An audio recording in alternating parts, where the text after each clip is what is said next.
بسم اللہ الرحمن الرحیم۔ باب ما جاء فی کم تمکث النفساء۔ یہ باب اس بیان میں ہے کہ نفاس والی عورت کتنے دن تک نفاس میں رہے گی۔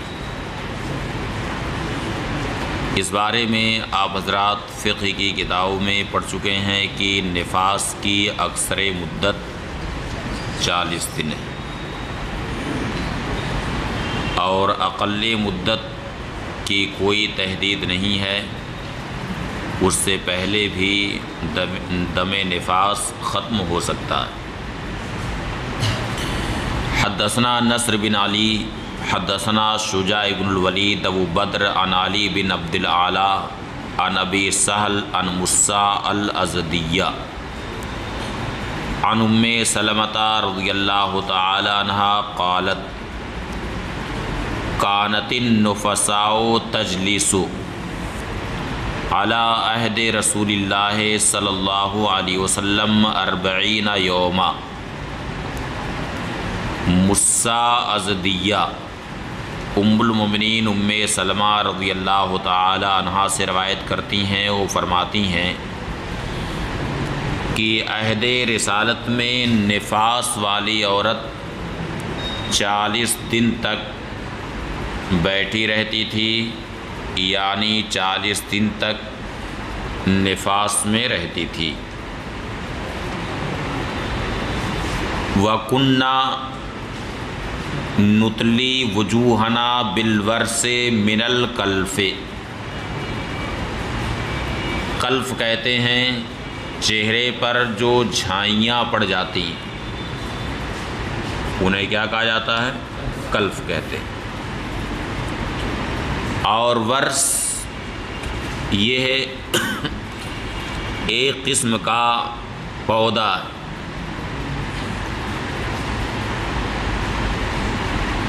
جو جس کے دانے تل کی طرح سے چھوٹے چھوٹے ہوتے ہیں، اور عورتیں اسے پیس کر کے اپنے چہرے میں لگایا کرتی تھی۔ جیسے اس زمانے میں عورتیں ابٹن لگاتی ہیں، یعنی سرسوں پیس کر کے اور اس میں اور بھی چیزیں ملا کر کے چہرے میں لگاتی، خاص طور سے پیدائش کے بعد جو نفاس کے ایام ہوتے ہیں ان میں عورتوں کو بہت سی چیزوں سے مالش کی جاتی ہے، تو اس زمانے میں ورس چہرے میں عورتیں لگایا کرتی تھیں۔ تو فرمایا کہ ہم اپنے چہروں میں جھائیوں کی وجہ سے ورس کا لیپ لگاتے تھے۔ قال ابو عیسیٰ، امام ترمذی فرماتے ہیں ھذا حدیث لا نعرف الا من حدیث ابی سہل عن مسا الازدیہ عن ام سلمہ۔ اس حدیث کو ہم ابو سہل عن مسا الازدیہ عن ام سلمہ ہی کے طریقے سے جانتے ہیں، اور ابو سہل کا نام کثیر ابن زیاد ہے۔ قال محمد بن اسماعیل، امام بخاری فرماتے ہیں کہ علی بن عبد الاعلی ثقہ اور ابو سہل وہ بھی ثقہ۔ ولم یعرف محمد ھذا الحدیث الا من حدیث ابی سہل، اور امام بخاری کو یہ حدیث ابو سہل ہی کے طریقے سے، یعنی انہی کی حدیث سے یہ حدیث معلوم ہوئی ہے، مگر اس حدیث کے جب سارے راوی ثقہ ہیں تو اگرچہ یہ خبر واحد ہے، ابو سہل ہی کے طریقے سے یہ معلوم ہوئی ہے، مگر اس سے کوئی فرق نہیں پڑے گا۔ وقد اجمع اہل العلم من اصحاب النبی صلی اللہ علیہ وسلم والتابعین ومن بعدهم علی ان النفساء تدع الصلاۃ 40 یوما۔ صحابہ کرام اور تابعین میں اور تابعین کے بعد بھی اہل علم کا اس بات پر اجماع ہے کہ نفاس والی عورت 40 دن تک نماز چھوڑ دے۔ الا ان ترت طہرا قبل ذالک، مگر یہ کہ اس سے پہلے طہر دیکھ لے۔ فإنها تغتسل وتصلی، تو اگر طہر اس سے پہلے ہی دیکھ لے، دم نفاس ختم ہو جائے تو وہ غسل کر کے نماز پڑھے۔ فإذا رأت الدم بعد الأربعین، اب اگر 40 دن کے بعد بھی وہ خون دیکھے، فإن اکثر اہل العلم قالوا لا تدعوا الصلاة بعد الأربعین، تو اکثر اہل علم نے یہ کہا کہ 40 دن کے بعد نماز نہ چھوڑے، اور یہی قول اکثر فقہا کا، اس لیے کہ نفاس کی اکثر مدت 40 دن ہے۔ اب 40 دن کے بعد بھی اگر اسے خون آ رہا ہے تو وہ استحاضہ کا خون مانا جائے گا، اس لیے 40 دن کے بعد وہ غسل کر کے نماز ادا کرے۔ وَبِهِ يَقُولُ سفیان الثوری، اور یہی قول ہے امام سفیان ثوری، امام ابن المبارک، امام شافعی، امام محمد بن حنبل اور امام اسحاق بن راہویہ کا۔ وَيُرْوَىٰ عَنِ الْحَسَنِ الْبَصْرِي، اور حضرت حسن بصری سے یہ روایت ہے کہ فرمایا أَنَّهَا تَدْعُ الصَّلَاةَ 50 یوما، کہ 50 دن تک وہ نماز چھوڑ دے، اذا لم تطہر، جبکہ پاک نہ ہو۔ وَيُرْوَىٰ عَنْ عطاء بن ابی رباح والشعبی، اور عطاء بن ابی رباح اور امام شعبی سے 60 دن کی بھی روایت آئی۔ باب فی الرجل یطوف علی نسائہ بغسل واحد، یہ باب ہے اس بیان میں کہ آدمی اپنی ساری بیویوں کے پاس ایک ہی غسل میں جائے، یعنی اگر کسی کے پاس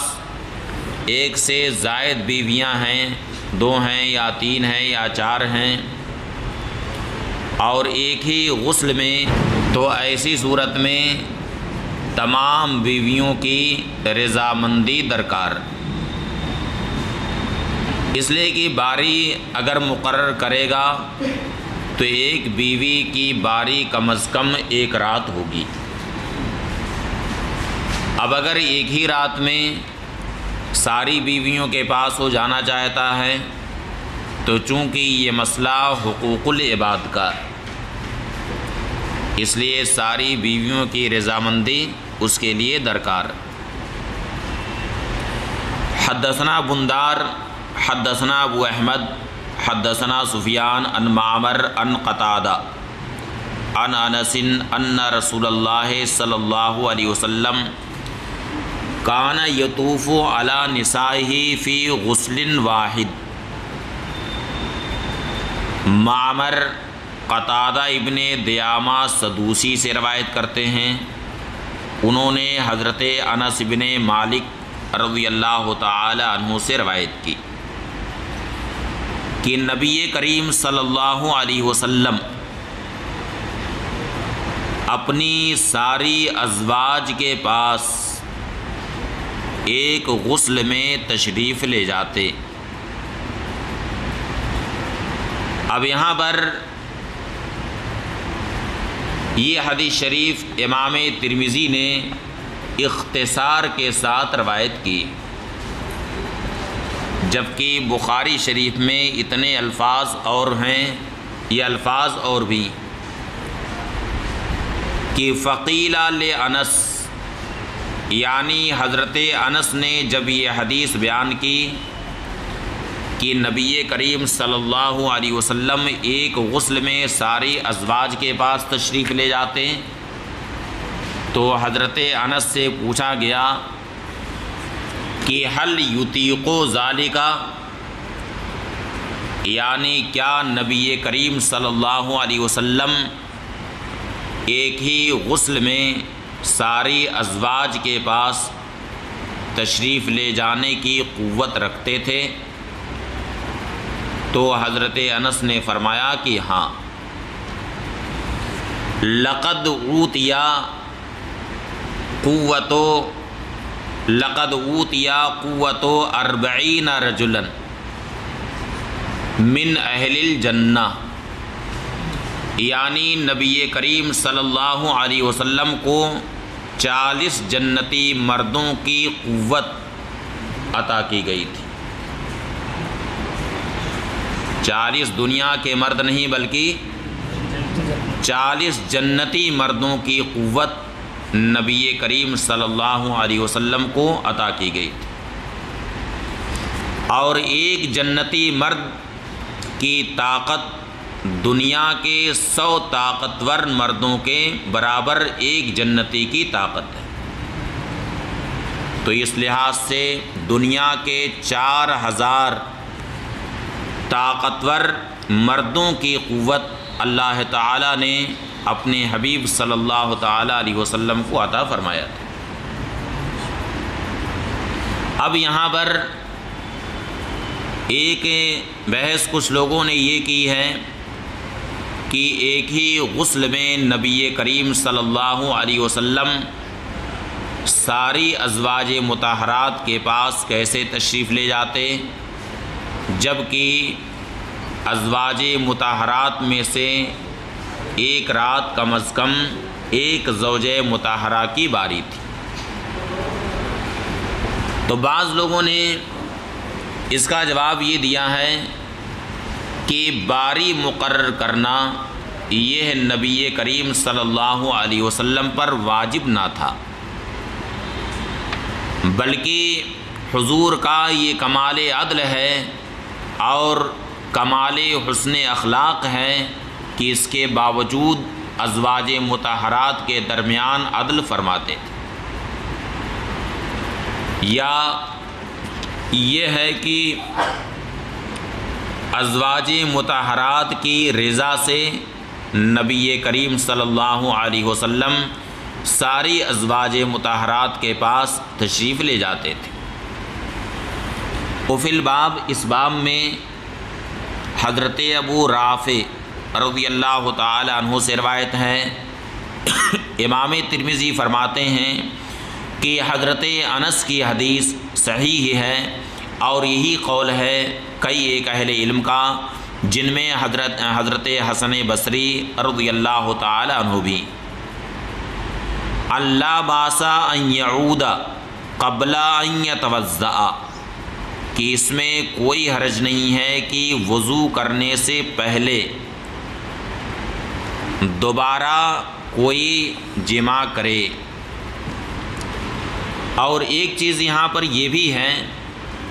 کہ حضرت انس نے جو یہ فرمایا کہ فی غسل واحد، ایک غسل میں حضور ساری ازواج مطہرات کے پاس تشریف لے جاتے تھے، تو ایسا ہو سکتا ہے کہ درمیان میں نبی کریم صلی اللہ علیہ وسلم نے وضو فرمایا ہو، اور یہ بھی ہو سکتا ہے کہ وضو نہ فرمایا ہو بیان جواز کے لیے۔ دونوں احتمال ہیں یہاں پر، یہ بھی احتمال ہے کہ درمیان میں حضور نے وضو فرمایا ہو، اور یہ بھی ہو سکتا ہے کہ بیان جواز کے لیے حضور نے وضو نہ فرمایا ہو۔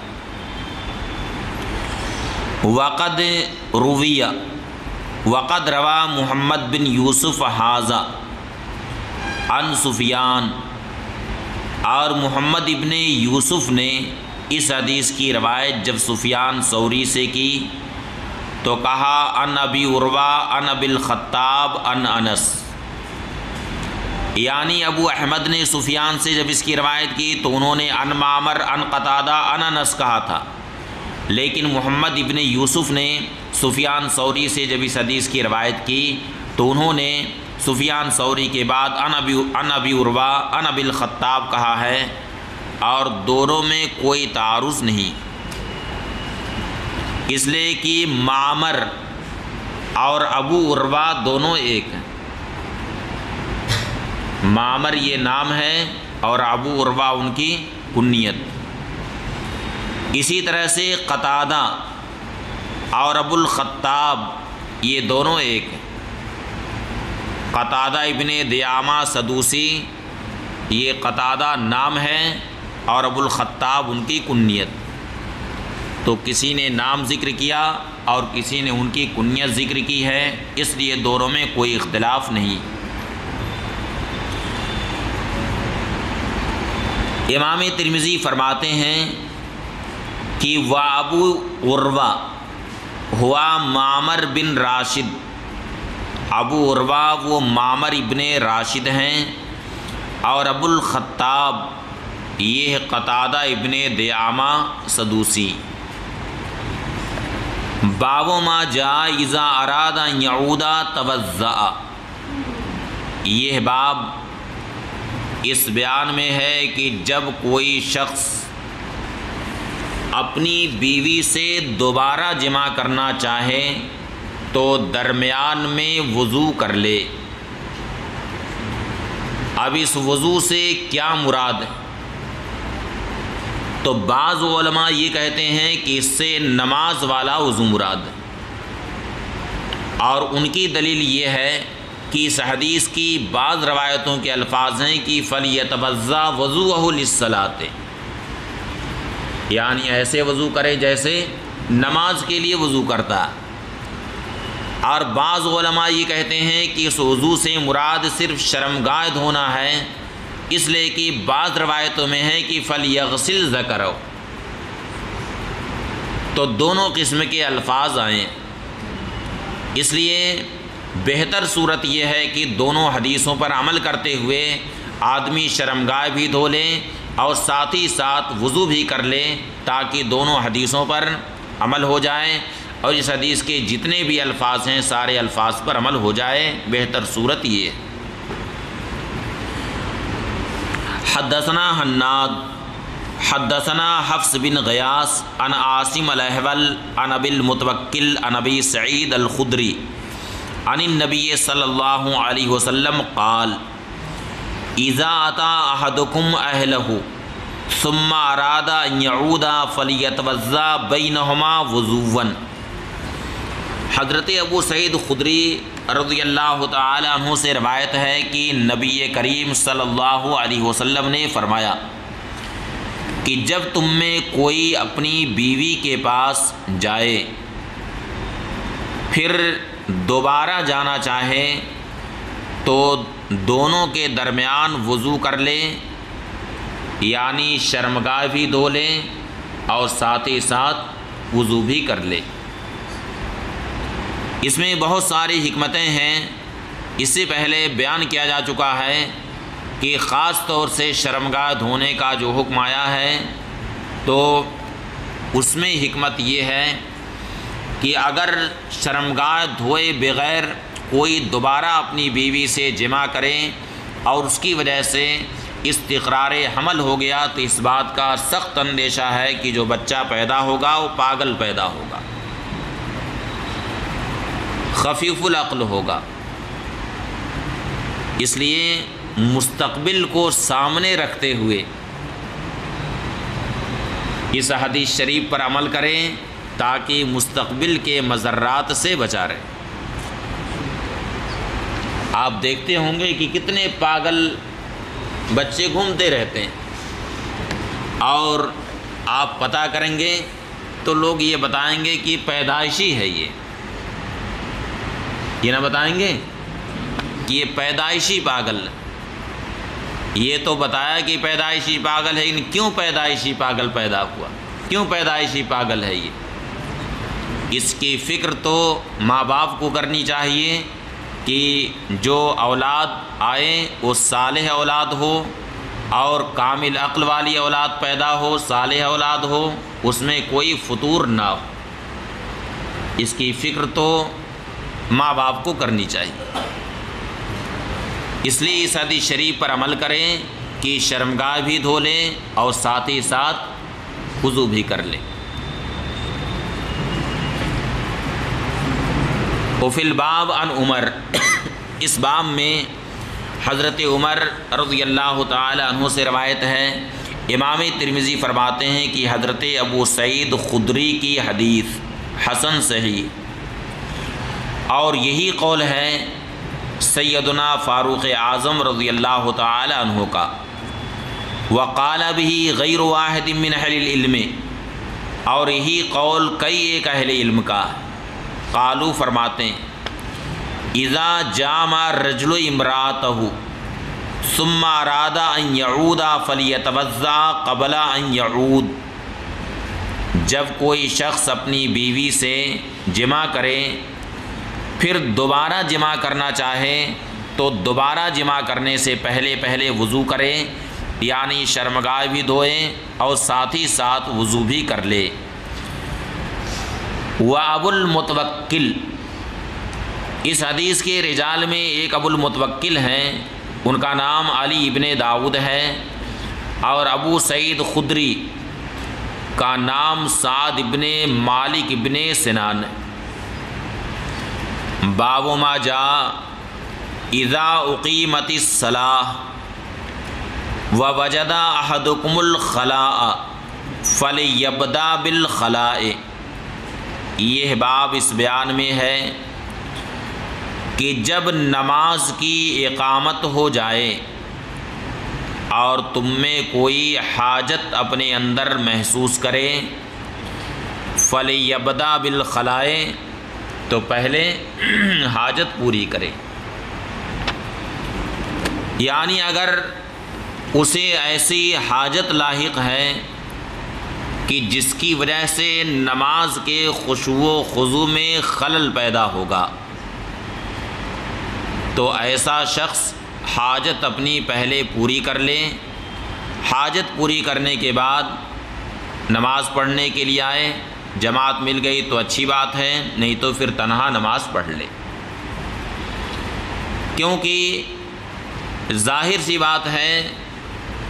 کہ نماز پڑھنے کا جو مقام حدیث شریف میں بیان کیا گیا، دو ہی مقام حدیث شریف میں بتائے گئے ہیں کہ نماز کس طرح سے پڑھنی۔ حدیث جبریل میں ارشاد ہوا کہ ان تعبد اللہ کانک تراہ، یہ پہلا مقام کہ تم اللہ کی عبادت اس طرح کرو گویا تم اللہ کو دیکھ رہے، یہ پہلا مقام کہ اللہ کی عبادت کرو اس طرح کہ گویا تم اللہ کو دیکھ رہے، یعنی تجلیات ربانی کا تم مشاہدہ کر رہے ہو، اس طرح سے تم عبادت کرو۔ وَإِن لَّمْ تَكُن تَرَاهُ فَإِنَّهُ يَرَاكَ، اور اگر اس مقام تک تم نہ پہنچ سکو، یہ مقام تم نہ حاصل کر سکو، فَإِنَّهُ يَرَاكَ، تو دل میں اس بات کا یقین رکھو کہ اللہ تمہیں دیکھ رہا۔ بس یہی دو مقام حدیث شریف میں بتائے گئے، اس میں پہلا مقام مقام مشاہدہ اور دوسرا مقام مقام مراقبہ۔ پہلا مقام یہ ہے کہ بندہ اس طرح عبادت کرے کہ گویا تجلیات ربانی کا مشاہدہ کر رہا ہے اپنی آنکھوں سے، اور اگر اس مقام تک وہ نہیں پہنچ سکتا ہے تو دل میں اس بات کا یقین رکھے کہ اللہ اسے دیکھ رہا ہے، یعنی یہ مقام مراقبہ، اس کی نگرانی ہو رہی کہ کس طرح سے نماز پڑھ رہا، باقی تیسرا کوئی مقام نہیں۔ بس یہ دو مقام حدیث شریف میں بتائے گئے، باقی تیسرا کوئی مقام نہیں۔ اسی لیے صوفیاء کرام نے فرمایا کہ آکس نبینت در نمازش جمال یار، فتویٰ حمید ہم کی نمازش قضا کنت، یعنی جو شخص نماز میں جمال یار کو نہ دیکھ سکے تو صوفیاء کا فتویٰ یہ ہے کہ بظاہر وہ رکوع سجدہ کر رہا ہے مگر حقیقت میں وہ اپنی نماز قضا کر رہا ہے۔ یہ نماز پڑھنے کی صفت بتائی گئی۔ اب اگر آدمی کو حاجت لاحق ہے تو بتائیے ان دونوں مقاموں میں سے کوئی مقام حاصل کر سکتا ہے؟ حاصل کر سکتا ہے؟ اس لیے اگر اسے حاجت لاحق ہے کہ خشوع و خضوع میں خلل پیدا ہوگا تو اس کے لیے حکم ہے کہ پہلے اپنی حاجت پوری کریں، اس کے بعد آ کر کے پھر جماعت میں شامل۔ اور اگر اس حد تک اسے حاجت نہیں ہے کہ خشوع و خضوع میں کچھ فرق آئے تو ایسی صورت میں جماعت کو نہ چھوڑیں، جماعت کے ساتھ نماز ادا کر لے کہ جماعت واجب ہے، اور اسے حاجت تھی مگر وہ حاجت خشوع و خضوع میں مخل نہیں۔ اور یہی حکم کھانے کا بھی ہے کہ اقامت ہو جائے اور کھانا تیار ہے، اب اگر شدید اسے بھوک لگی ہوئی ہے کہ نماز میں دل اس کا نہیں لگے گا، جیسے دیکھا گیا کہ کچھ لوگ مغرب کی نماز میں پیچھے کھڑے ہوتے ہیں جا کر کے، خاص طور سے ہاں جس دن گوشت ملتا ہے،